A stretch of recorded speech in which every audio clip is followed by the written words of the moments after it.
As Chiyoho says in this movie, the desperate are to be feared. So like, subscribe, follow us where you listen to podcasts, subscribe to our Patreon. This bit sort of lost steam halfway through. You don't sound very desperate, Eli. Share us with all your friends. Share. There we I go. don't know. There we Okay, go. is that better? Like I'm Penelope Cruz in The Invite.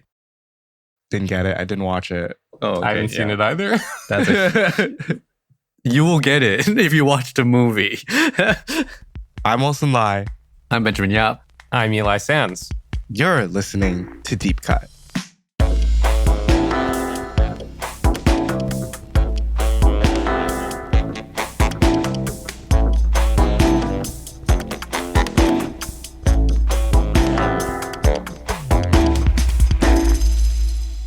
On Deep Cut, we compare a director's most popular film with a personal favorite chosen by one of us. We also discuss that director's life and career to bring context that helps us view their movies as they may want us to. If you're enjoying the show, please rate and subscribe wherever you listen to podcasts to help others discover the show.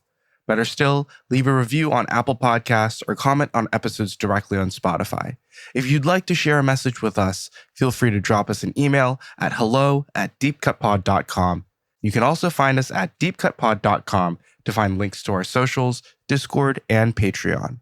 Before we begin our discussion on Kiyoshi Kurosawa's latest film, The Samurai and the Prisoner, please be warned that we're going in depth. This will be a spoiler-filled discussion. So if you don't mind the spoilers, or if you've already seen the film, feel free to listen on. Here we are, returning to our ongoing series on Kiyoshi Kurosawa with this Deep Cut Upkeep episode, talking, of course, about The Samurai and the Prisoner. At the time of recording, the film is not yet released. By the time you're hearing this episode, it is already in theaters in New York and LA.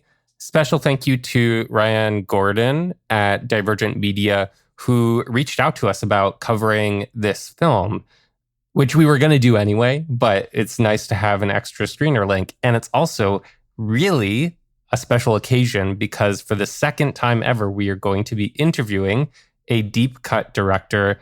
We are going to be having a conversation with Mr. Kiyoshi Kurosawa himself, one of my favorite directors. Fingers crossed, because there's a chance this can fall through at any moment. So I'm really hoping this works. It's going to happen. You got to have faith. Thank you. I have so much faith. Also, the folks at Divergent have been very kind, Ryan, to reach out to us. So we're very grateful. We're so glad they found us because their slate of films is like all deep cut films. Mm-hmm. They got like the recent Kelly Reichardt's. They got like Hamaguchi. We haven't covered yet, but we've been threatening to for a long time. Yes. Can't threaten you with a good time. With a gooch time. Yeah, like recent stuff, like even like The Secret Agent. Really like deep cut coded slate of like films that they've promoted, which is quite amazing. So thank you to Divergent. And I want to throw a wrench into our episode and think about the fact that since we're leading up into our interview with Kurosawa-san, that we, start shortlisting some ideas or questions we want to ask him as we're talking about it. Kind of like show people how we think and like how we approach thinking about talking to directors when we discuss the film. I think that's going to be kind of fun. Yeah, absolutely. So anytime a question pops up, it's like, oh, maybe we should ask the man. Then we can be like, yeah, let's write that down because we can ask the man. Perfect. It's sort of like what we did, or I guess for listeners, what you're going to hear in the future with a certain person that we're coming onto the podcast to do in a few episodes. We are recording wildly out of order, so... Wait, I actually don't know what we're talking about. Well, we can plug it because this episode will come up after. At the end of summer, after summer, you will hear us talk about a film that is set in called summer. The Summer's Tale. Yes. Right. I don't know why we're like breadcrumbing people. Yeah, I don't know. Here we go. We've already had her on the podcast once, and there will be a second time. Yes. So we're not interviewing the bear. Who's it? Jeremy Irons? Jeremy Culhane? What's his name? Alan White. Jeremy Allen White. Bruce Springsteen himself. Anyway, The Samurai and the Prisoner is Kurosawa-san's first Jidaigeki. Thank you. Jidaigeki, the genre of film that takes place in the sort of feudal era of Japanese history and deals with samurais, of course. As the tyrannical, mostly off-screen Lord Oda forcibly amasses power across Japan, the anti-violence Lord Murashige resists. After taking Kanbai Kuroda, a cunning envoy for Oda prisoner, Murashige contends with several mysterious murders within his own castle, Arioka. Will Murashige have to bend his principle of avoiding killing so as to keep order? Is there a connection between these crimes? Can a peaceful man withstand violent times? And how do you make really good-looking matcha? All these questions and more are answered in The Samurai and the Prisoner. I will answer the match one now because I've done that before. I have too. I mean, based on what I know, which is not much, but like I did a course once, like a one session thing. And it's like, I was like, oh yeah, he's doing all the things, like turning the bowl and like. Tell me you're not a weeb. I'm not a weeb. 私は weeb じゃないんです. Say that in our interview with Kiyoshi Kurosawa. I dare you. Yeah, let's start writing these questions down. That's my first question. Am I a weeb? Let's check in. Go on the Zoom to fucking waste Kurosawa's time. He's going to waste 30 minutes of his time. Hey. No, it's important. It's important. We could inspire a new film. Sure. Hey, the next time he makes a film that's about podcasters, you know where it came from. Oh my God. There's a non-zero chance of that happening. Yeah, there's a non-zero chance. Fucking hell. Wow. Cloud 2. So to start with the sort of overview question, what do you guys think of this new movie from Kiyoshi Kurosawa? I was really excited to watch this. I was a bit cold on Cloud. And I think for me, there's a sort of dryness to the proceedings here. But the whole time I was watching this, I was thinking about a few things. One, I was thinking, this is Sherlock Holmes. Oh. That was my first thought. I was like, wait, this is like a Sherlock Holmes movie. Absolutely. And it's kind of, I guess, maybe an unfair reference, but it also made me think of Westerns. But then also Westerns were also very much influenced by Jidaigeki films as well. Yes. So now I was just thinking about how it's this very conversationally led film set in a sort of rural place where there's action that's happening off screen most of the time. And it's just about this, what is essentially a detective story. Yeah. Which then when you think about it more as a detective story rather than a Jidaigeki story, it makes more sense within the filmography of Kurosawa. Because he has made a lot more detective films than he has made period films, and a lot of like even like Wife of a Spy is sort of a detective film. And it also made me think about Cure, because like Cure, there's mysterious deaths and a man whose main power is talking. Yes. And I was like, oh yeah, this is like so Kurosawa in its treatment of itself that I was like, oh yeah, like I can totally see this as a Kurosawa work. Definitely I was like quite involved in thinking about where it would go in terms of like the mystery of it and like where the relationship between Murashige and Kanbei is going to go. Although I did find the episodic nature of this, like the seasonal structure, to maybe work against the tension of the film a little bit. I'm not sure if you guys agree, but like the film doesn't really have that mystery thrust, like in a Cure or even like a Pulse, where there's a sort of conclusion. There is a conclusion here, but it's not told in a way that, say, a traditional Western might be, where like you're trying to go towards a certain point, whereas like it feels more like reading 4 poems and each poem is its one thing. I really like that. I feel like I need to watch this again on the big screen to really get a sense of it in terms of in time, because watching it on my computer didn't really feel like the right way of approaching it for sure. And that the kind of environment of like the mystery and like the paranoia of Murashige, like that's something that I feel like I need to feel in a theater rather than sitting in my office chair watching it on my screen. Yeah, so I don't know, like I feel a bit like conflicted because I feel like I didn't really experience this the way that I wish I could have experienced this for the first time. But what I think I really enjoyed is that relationship between Kanbei and Murashige, because I feel like I'm always looking forward to the point in which they talk to each other. Yeah. Yeah. After the first setup, it's like, oh yeah, he's going to keep doing this. It's like, he's going to just keep solving mysteries. And then he's just like, I don't know, I'm going to ask Sherlock for help. And then Sherlock's being a bit annoying, which Sherlock is also like that, right? It's like, I'm going to tell you in a offhanded way rather than in a direct way. But I really did quite enjoy this. Like, I thought the performances overall really strong and that the central mysteries were quite inviting. I think because it sort of ends conclusively, I kind of wish he went in a direction where he has that sort of mystery or like less conclusive endings that his horror films have that could have made this a little bit more interesting for me, or like thinking about it as a Kurosawa work. But yeah, I mean, I really did enjoy this. What about you, Wilson? I struggled. You also watched this like 5 a.m., man. Yeah, I did. Well, no, okay. I started watching it at 11, did it 11 to 12, and I was like, I'm so sleepy. I am going to sleep and then finish it off in the morning. I mean, sure, but isn't it like also really boring? Like, I felt so bored. Okay, still exciting stuff. I agree with Ben. The Kanbei and Murashige scenes are the most exciting, but then start to get really repetitive. And then the conclusion of that, like, I feel like I could see a mile away where he's sort of like, do I trust him? Do I not trust him? Do I trust him more than my other advisors that are maybe trying to like sabotage me?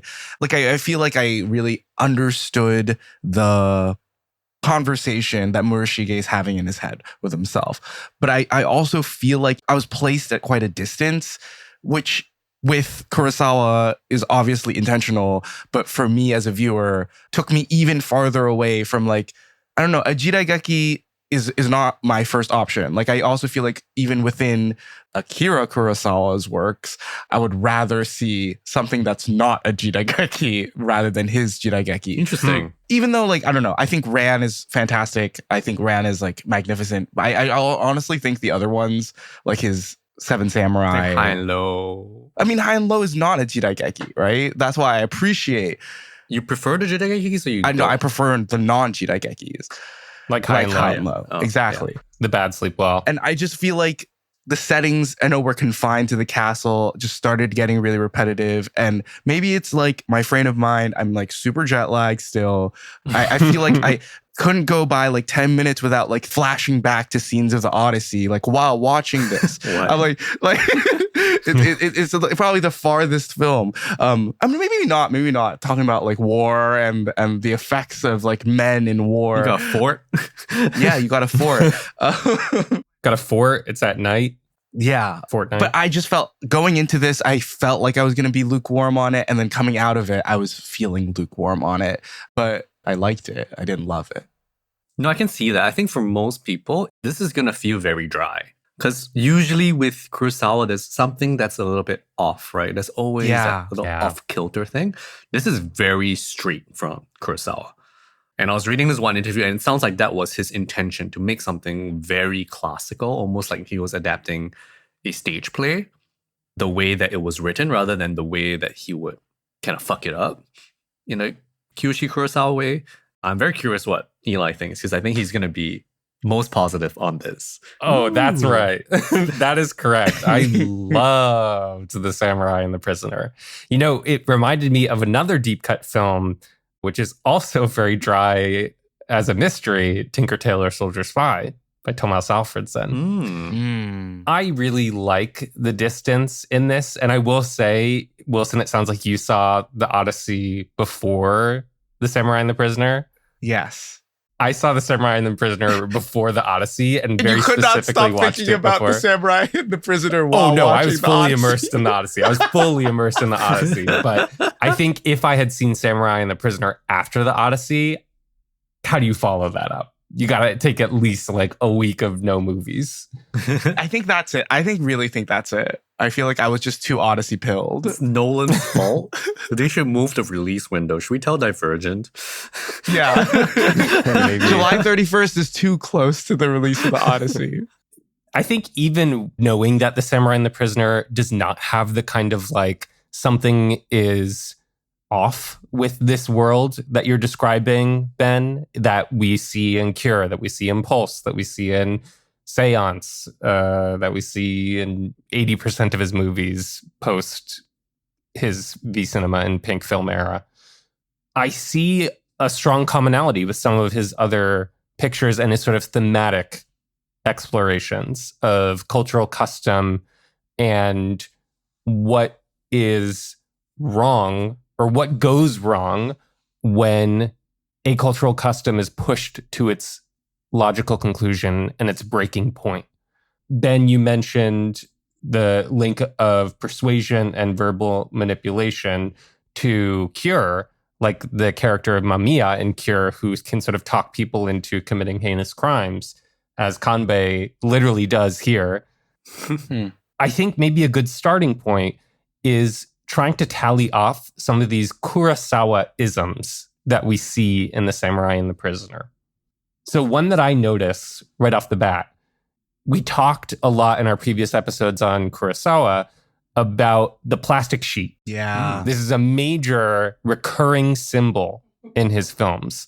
It's often in a kind of spooky liminal space where close to where the climax happens, there will be like a plastic sheet hanging up in the set design, and the character will encounter it and need to cross through it literally and figuratively to get to the climax. That happens here with, of course, there's not a plastic sheet, but there's the silk sheet in Chiyoho's room where she's cradling her doll before Murashige confronts her. I think it's in a shrine. It's not in her room. I think she sort of somehow finds herself in like a temple because Oh, you're right. Yes. she like afterwards she's sort of like talking about Buddha, and then Murashige gestures towards the Buddha behind her, which it makes it even more eerie of a space because it's connected to religion. Yeah. You know, this is maybe his most overt engagement with the idea of religion, right? There's a conversation about Buddhism versus Christianity here that maybe gets in something like Cure moved less from faith in religion to like faith in social structure. And the plastic sheet there has some sort of boundary crossing, whereas the silk sheet here is doing something similar with that thematic investigation. I guess if you get down to it, religion also is just the fabric of a social structure as well. Especially in this story. Yeah. Yeah, especially in this time period and this story. And as much as they talk a lot about religion, we don't actually see that much religion, if you know what I mean. Yeah. Do you know what I mean? Like we don't really see rituals or like we have priests and stuff. We don't see the priests doing priest things. We just like have people talking to each other. But they of course talk about their religions or the fact that they have different religions, but never really in a way that they're in conflict. In like directly almost, like directly. I mean, we do see the burning of the church. And I would argue that most of the murders happen because of the religious motivation and kind of zealotry of Chiyoho, who, by the way, is Murashige's wife, we should say. That's an interesting relationship, actually, because I think she is essentially the only female character in this story. We see other like handmaidens and stuff like that. And I feel like that really puts a bit of a target on her as a character where it's like, wait a minute, what's up with her?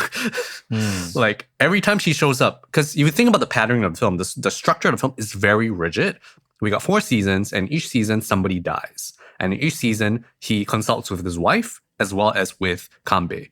Yes. And he gets different, not really different, like he gets answers from both of them, and then that allows him to solve the mystery. And then, of course, the reveal at the end is that who is behind all of the murders is actually Chiyoho. Yes. Spoilers. Yeah, we already done the warning. We but warned yes. you, yes. So I was like, oh yeah, this kind of makes sense. I didn't really think so hard about it because there's a lot of times like with Jiraiya films where the wife is just there and like she doesn't necessarily have to be complicit. Although that is also very much a trope, right? It's like the woman who does it. That's a huge trope, right? The one that you don't suspect. It is a very Shakespearean text in a lot of ways as well, in the paranoia and stuff with like in Macbeth. If I'm not wrong, I have not read Macbeth. Oh, really? It's great. Yeah. It's so great. And if you want a really great Jidaigeki adaptation of Macbeth, Throne of Blood or Spiderweb Castle. And if you want a less good adaptation of Macbeth, you can listen to our episode on one of the Coens. I forgot which one. Macbeth. Speaking of Kurosawa-isms, I think what you say about Chiyoho being the sole female character in the film calls back to Cloud as well, right? This is maybe a developing Kurosawa-ism that in this male-dominated system, the one female character who enters automatically rouses some viewer suspicion. I found myself being suspicious of Chiyoho. I don't know whether that's a good ism. Maybe not. Maybe Hates not. women. Yeah. It's like, oh no, a woman is here. No, I'm kidding. But I don't think he's saying that the problems of the system lie on the woman's shoulders, though, right? Like, this is But very it is clearly a pattern that we're seeing It is with a the bit of a last two pattern. movies. Yeah. When's the last time a woman led a Kurosawa film? To the ends of the earth? Probably actually. That's actually a really good movie. I'm a bit vague on it right now, memory-wise, but Wife of a Spy, I believe, had her at the front of it. Oh, yeah. Okay, the wife, my wife. Yeah. But of course, that's also a story about a sort of woman in a male-dominated world as well, right? It's just that it Yes, forefronts her. women in male-dominated fields. Yes. That's maybe a better way to say the Kurosawaism. Yeah. Yeah. I feel like I think a lot about the comedy of this. Like, do you guys find this funny? Like, I see you note on this, Eli. Absolutely. I find this very funny. Wilson's in looking places. at us like we're crazy. You gotta explain these jokes, guys. It's not a joke. I feel like it's in the fabric of how he approaches Okay. the period and the way that people carry themselves in this period. I feel like if you watch a other Kurosawa Jidaigeki film, it's very much all serious, or rather, it is very much in the tank for the custom, right? It's like, this is how the samurai are, like whether they're ronin, whether they're against the custom, but everyone believes in this honor shit, and like everyone's like in the bag for like doing all the stuff. I feel like the way he frames out some of this stuff with the distance makes you feel like, what is wrong with these guys? Like the system of honor itself is absurd. Correct. So one of his close advisors kind of incites a bunch of samurai to volunteer themselves for attacking some army. And then we have the Sakai clan and then the Takatsuki clan. Both leaders come out and they're like, I want to fight this war. We'll send all our best men. And it's like 2 pairs of 3 come up to him and they're like, we're going to lead the charge. And the way they bow and everything is like super mirrored.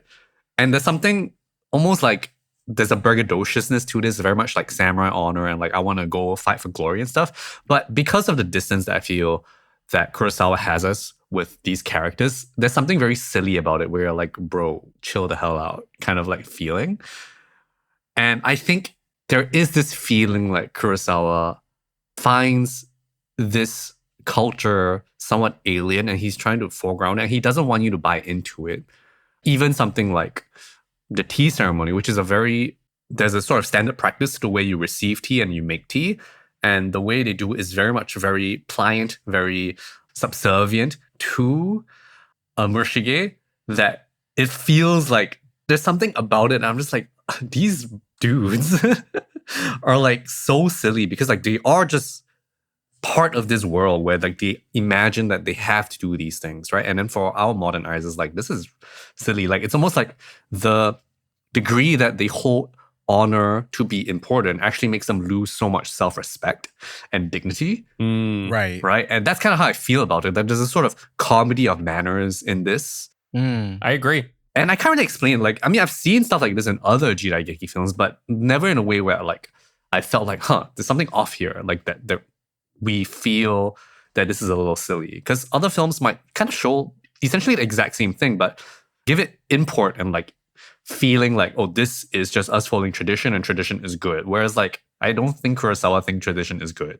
Yeah. Well, I think to make another Shakespeare comparison, in that episode on Joel Cohen's Macbeth, we talked about the role of the fool in Shakespeare plays, that this is someone who both punctures the seriousness of the whole story for a moment, but also does something to reflect the thematic argument of the text as well, and sort of criticize the social values that have made the situation of the play possible.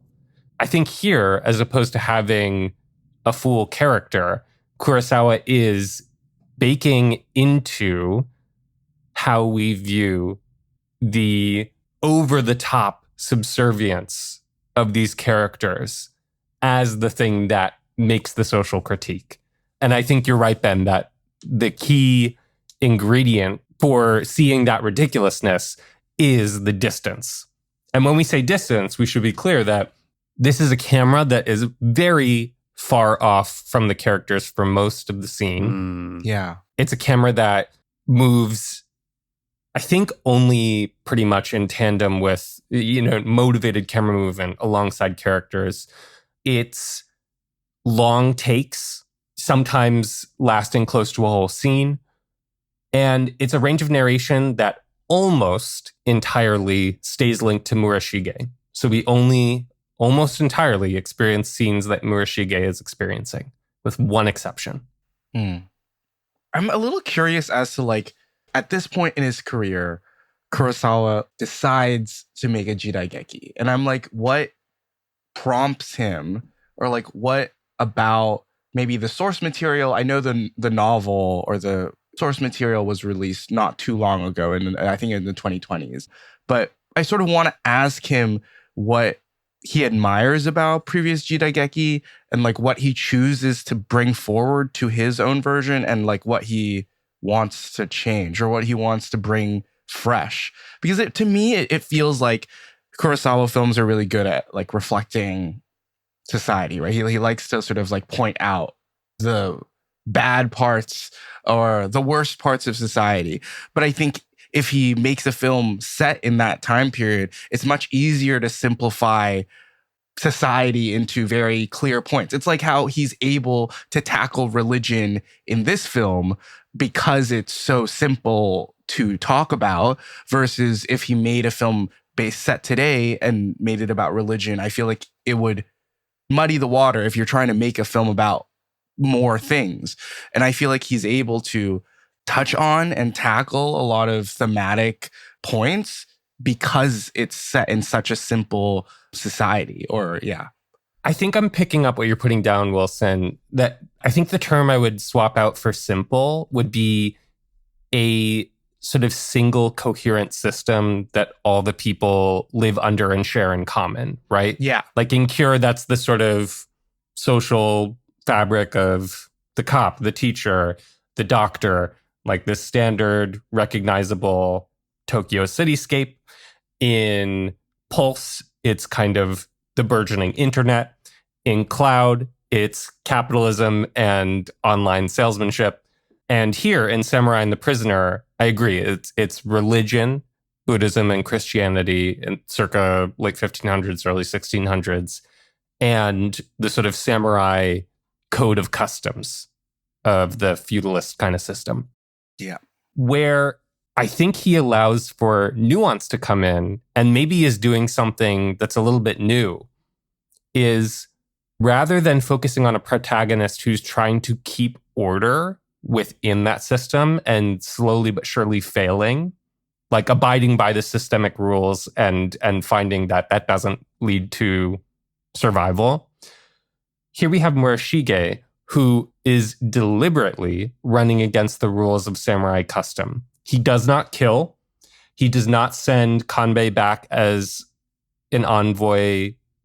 He doesn't send the head back. He doesn't send the head back or let him go. Yeah. And he makes several decisions in the movie that are sort of unorthodox, giving away the teapot in the name of winning the war, keeping the kid prisoner in the first chapter.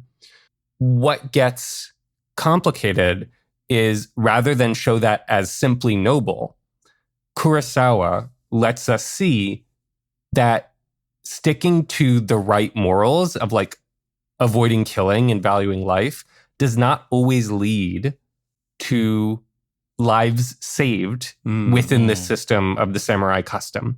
Because the choice to not send Kanbei's head back causes Oda to slaughter Kanbei's family and end his family line. So this is an outcome that Murashige could have foreseen, yet he still sticks to his morals at Kanbei's expense. That one scene that we get outside of Murashige's range of narration is after Kanbei learns that his family is dead.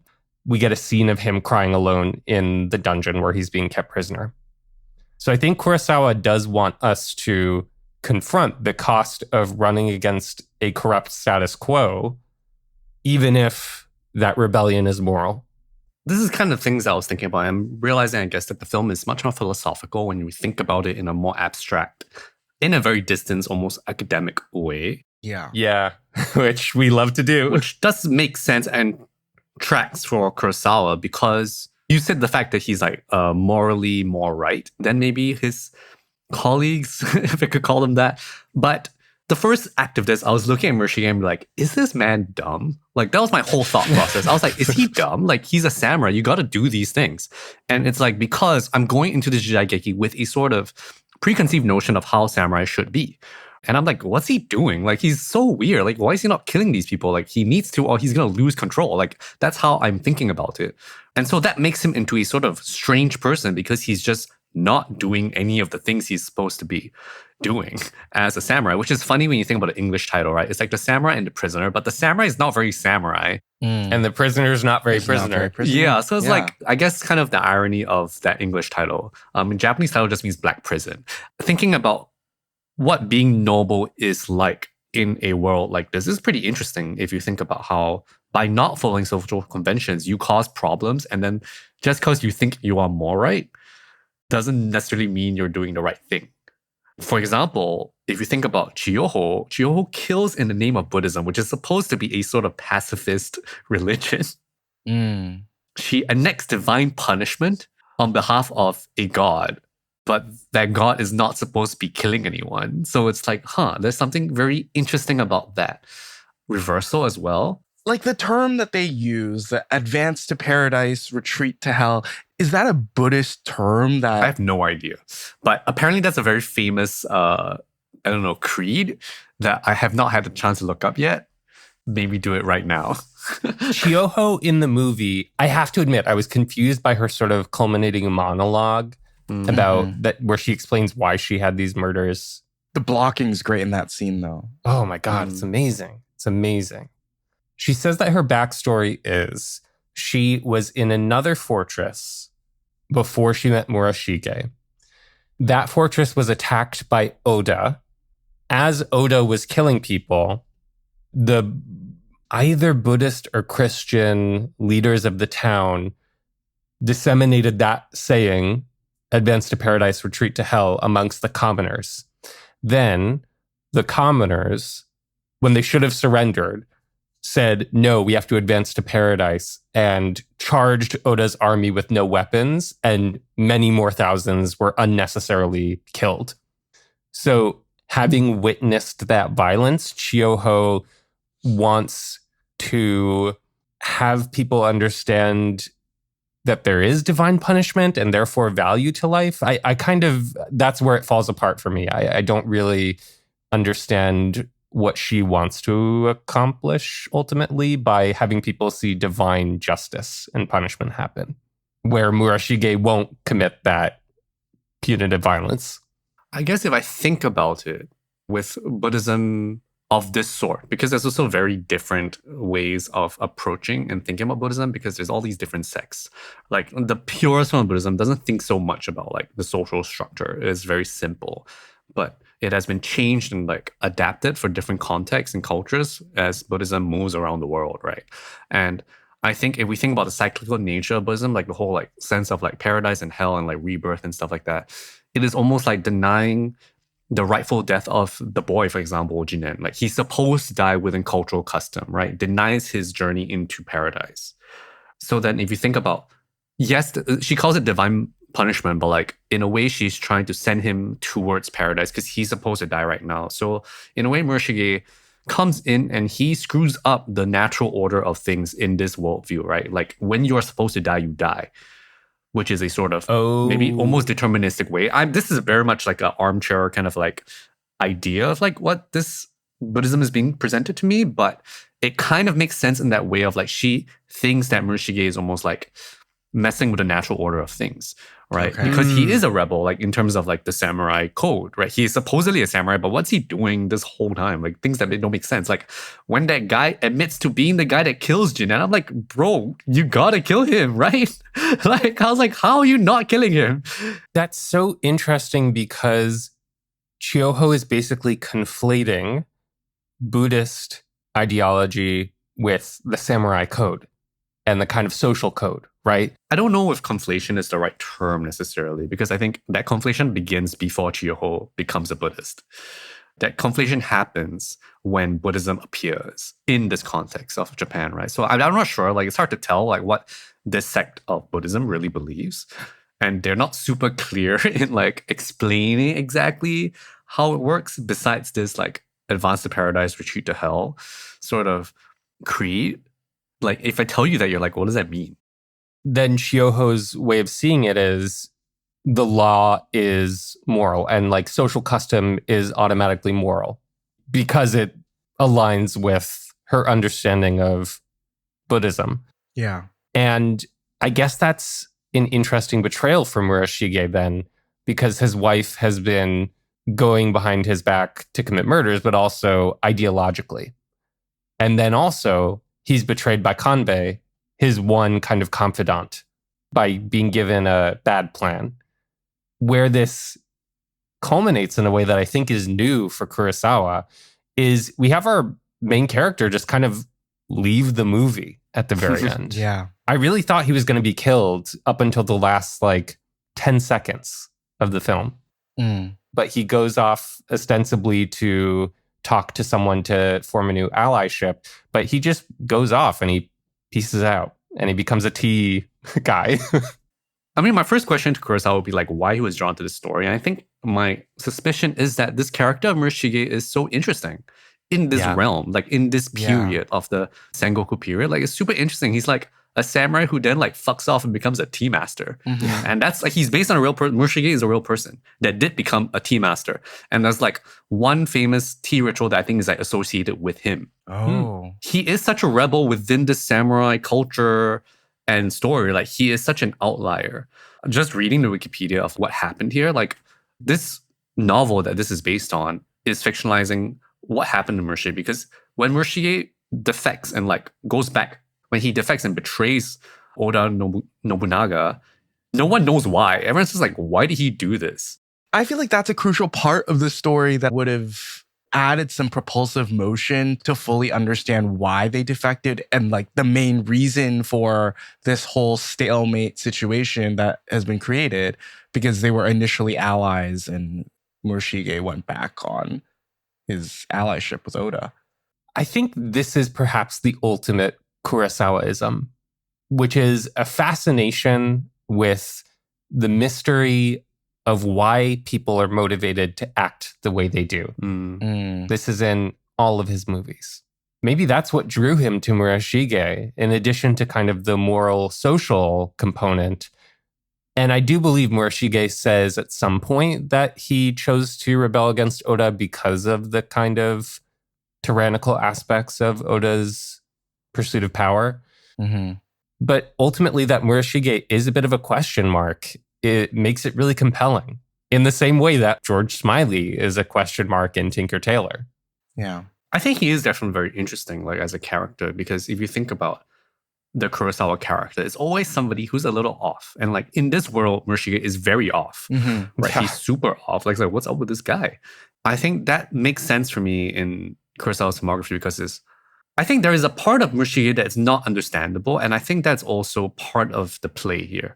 If you think about Yakusho's character in Cure, what's up with him too? Like he's also got something screw Yeah, loose, true. right? So it's like you can't really understand people. And I think maybe he comes to this story of like, what was up with Murashige? Why did he do this? And you still don't really have a good answer at the end of this. The only thing we know is that man fucks with tea, so then that makes sense. Right? Like this is the only fact I know about him. Or like I find a very interesting scene to be the scene where he is like looking at all his stuff. Like he's like looking at all his pots. And he's just like, I love my pots. And I'm like, this is his thing. He just likes pots. Yeah, I really love that scene where he admits to Chiyoho that he wished he hadn't given away the prize teapot as like a war negotiation tactic. Because we do get a glimpse that he cares about something. He, in this context, looks so weak. Like that he is just like, damn, I really regret giving my pot away, even though that's like the one way I can win the war. And then he gets the pot back and he's like, nope, I'm not giving it away again. That's never happening. Like no one's touching my prized possession ever again. I'm going to put it in the shelf. And I'm like, what kind of samurai is this? Like, it's so funny. It's an odd movie. Like, I think something that maybe would make it more traditional and I think maybe more exciting for, I guess, regular viewer who's not Kurosawa pilled like Eli is maybe. Think about Very the much siege. so. Like this siege, this 1 year siege that Murashige is under. We don't feel the siege at all. Correct. Yeah, he shows no battles. Yeah, he shows the one battle that they go off to like kill people, right? But they're like, why are these guys just standing around? Like, there's no tension to that battle. And it is very interesting that it's almost like a live view of this world from Murashige's perspective, who isn't on the battlefield. People come back from war, but he's just in his ivory tower in a sense, talking about stuff. And I guess that makes sense when you approach it in this way. It's like, this is Murashige's range of narration. He doesn't see combat. He is just a guy who likes to make tea. So it's like, yeah, I guess it makes sense. It's really funny that you use the phrase he doesn't see combat, because in an interview with another mag, Kurosawa says, when I was given this original book, I realized it's not at all an action story. It's mostly interior conversation scenes. In my mind, I had no real image of what this was going to look like, end quote. So much like Murashige, Kurosawa doesn't really picture those violent battle scenes. He also says in the same interview, quote, I could have made the choice to go back in the past and show what in fact happened, referring to the murders. But to me, that's not an appealing mystery. Instead, I decided to have Murashige's character explain how it happened and then show the listeners questioning whether that's believable, end quote. So he's very deliberately choosing to not show moments of violence. I mean, it makes sense in terms of the mystery structure, because like if you imagine if he had reenacted any of these killings, you'd be like, oh, okay, got it. I guess there is like it is very talky, because even the action or like the violence that is happening and that we're concerned about, these 4 murders, the only way that we see them is through other people telling you what happens. This is a film about testimony more than anything, right? And it's a court film, you know? It's a court film. Like, it's a film about judging and like figuring out what happened, but you can never see what happened, which I think makes sense. It's very peculiar for Jidaigeki to not show the thing, but in a way, I think works in the sort of Kurosawa realist mode. I mean, I wouldn't say he's a realist director, but like in his adherence to the truth, he doesn't show you what happens. And that's an interesting approach. It is maybe not the most cinematic approach, I would say, but it is an approach. Like, it's definitely a sort of purist way of like, okay, the only way we know the truth is that we don't. It's very cerebral. Yeah, it's super cerebral. I don't know. I do like see that. Like, I do see the value of that. It just felt like tonally, like it carried so little weight for me. Like, I feel, okay, there's a Kurosawaism that I like love that's like super missing from this. And that's like how Kurosawa films make me feel like terrible, like I want to throw up, or like it just has like rancid vibes that you're able to feel it viscerally. And this just felt like so nothing. Like, I feel like even with the murders or the way that they're presented, or like the guy that gets shot and like the lightning comes, I feel like there could have been more of an air of mystery or the unknown or something like supernatural that's going on that could have like added to this. And you could still explain it away later on with Chiyoho being the person that instigated all of it. But like, I just think that there is no sense of like urgency or unknown there that propels Murashige to figure out what's going on or like sort of develop this sense of paranoia. They're talking about it. They're talking about, oh, something weird's happening, but they really want to get to like explaining why it's happening much quicker, rather than, I feel like Kurosawa would have, I don't know. I feel like he would have indulged in this sort of mystery a little more. This is very restrained from Kurosawa, right? Like, if you think about the way that he makes you feel crazy in any of his films. Like, I just felt very normal watching this, and I was like, okay, I'm feeling normal, but I'm feeling normal for 2.5 hours. Thank you. This is like not freaky enough. Yeah. For example, even Ends of the Earth got freaky sections. That's fucking freaky. That's freaky throughout, man. Yeah. Right? Like, that's a pretty like Okay, not normal, but like it's like a somewhat like contemporary, yeah, it's just got a lady moving around kind of film. Yeah. I have a hot take. Yeah, go ahead. Go for it. I think you can cut Kanbei from this film, The Prisoner. Because imagine how the suspense would mount if the murders were not solved before the next one occurred. Mm. And also, ultimately, Kanbei is not necessary to the plot. It's Chiyoho who's really behind it all. I kind of disagree with this hot take. I would say the opposite of this hot take, actually. Instead of trying to do the whole classical thing, imagine this is a Jidaigeki film that's completely set in a prison. Mm. And you're like, where the fuck are the samurai? Like, you just see nothing, right? Like, I feel like he wanted to do that for some reason because those scenes are very long, like, and those scenes are interesting. Yeah. Right. And you're just like, okay, like, this is purely a cerebral, like a Tinker Tailor Soldier Spy sort of like a conversation game within the prison. Very Silence of the Lambs, too. Yeah, exactly. Yes, exactly. That's a really good reference as well. Because then that's like, okay, like even the world outside the prison is imagined by me, the viewer. Like that would have been, I think, super interesting where it's like probably really dry to look at, but like from a maybe experimental approach standpoint, be like, what the fuck we doing here? Like if you don't even show me samurai. But even like you, Eli, you referenced Silence of the Lambs, but I feel like that prisoner investigator relationship is so much more complex and tense.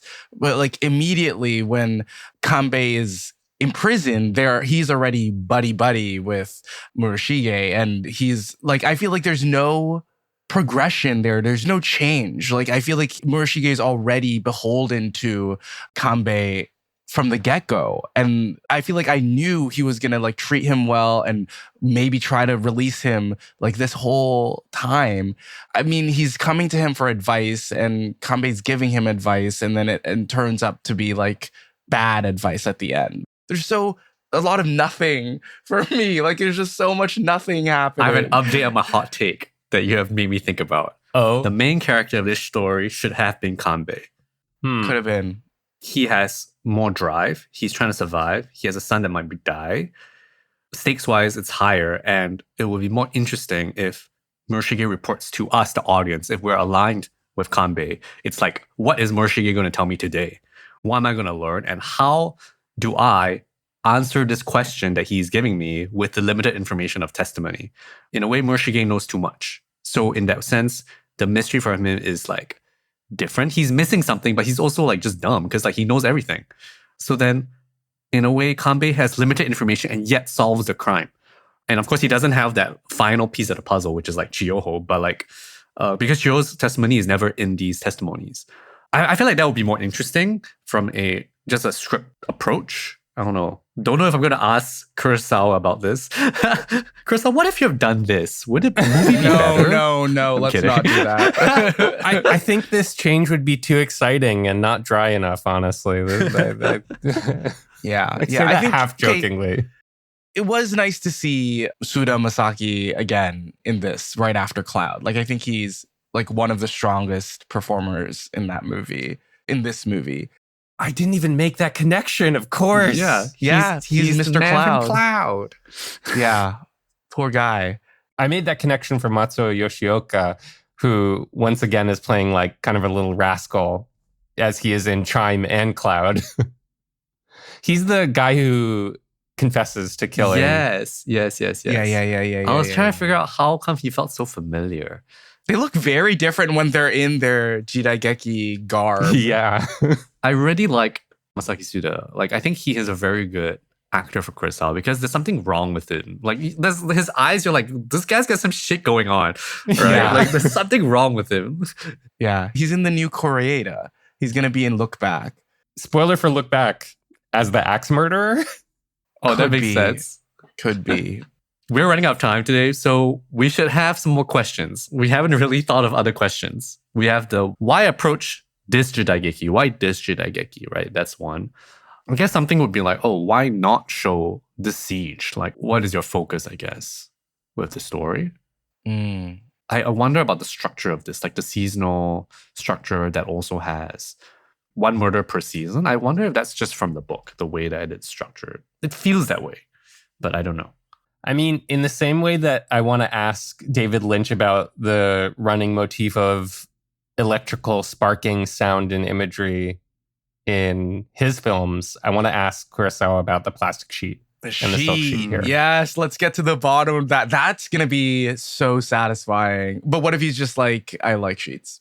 I'll still take it. Then, you know what? Death of the author. That's okay. That's not a threat, by the way. I'm talking about the literary theory. Yeah. I feel like it has to be this sense like he wants a sense of a reveal, like in those scenes. Like this is the scene in which I literally pull the curtain. So here's the curtain. And that sort of makes sense to me. What else would be an interesting question to ask him?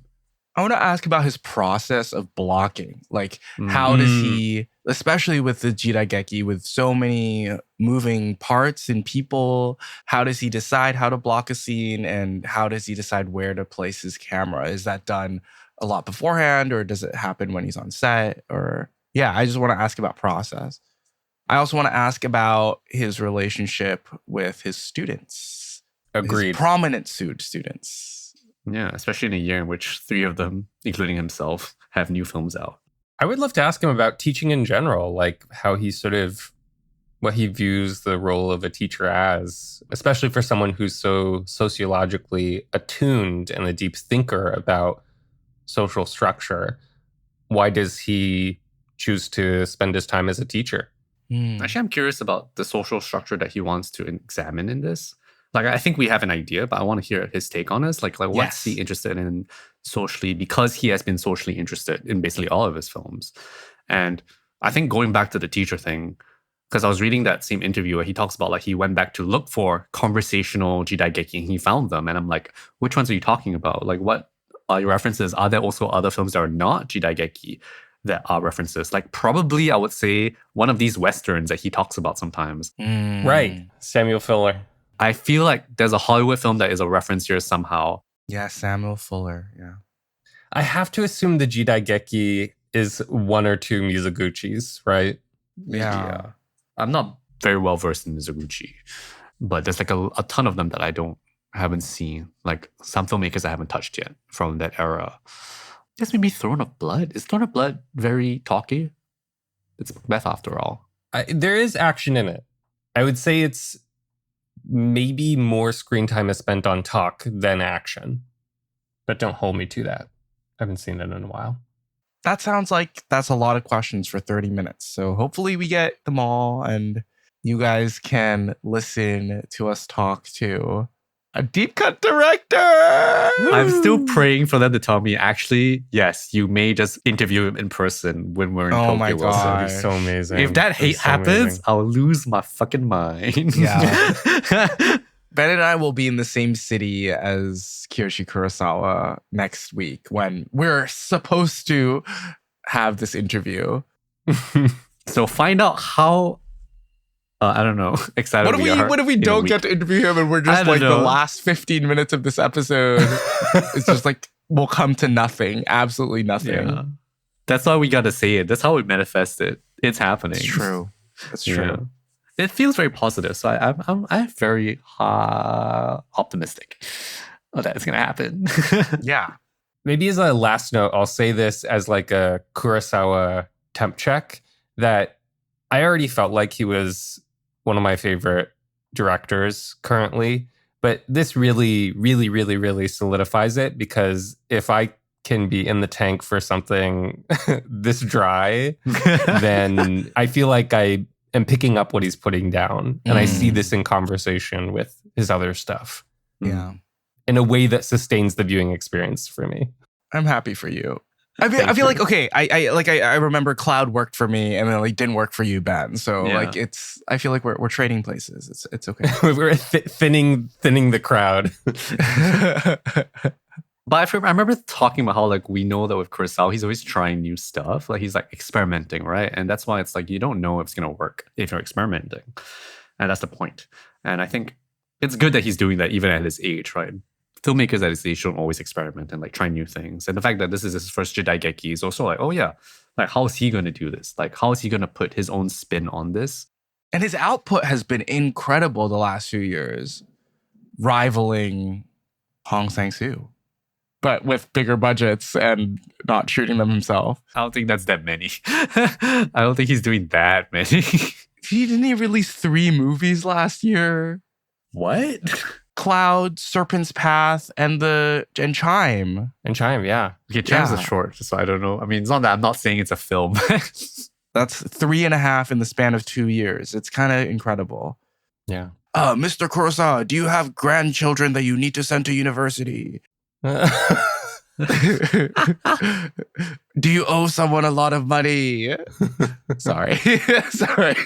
Actually, that's kind of interesting. I wonder, like for example, other deep cut directed Korea that has increased its output rate tremendously as well in the last few years. That's Mhm. true. And I wonder what's happening. Like a lot of the more, I guess, established directors seem to be doing a lot more. Yeah. We could ask Kurosawa that.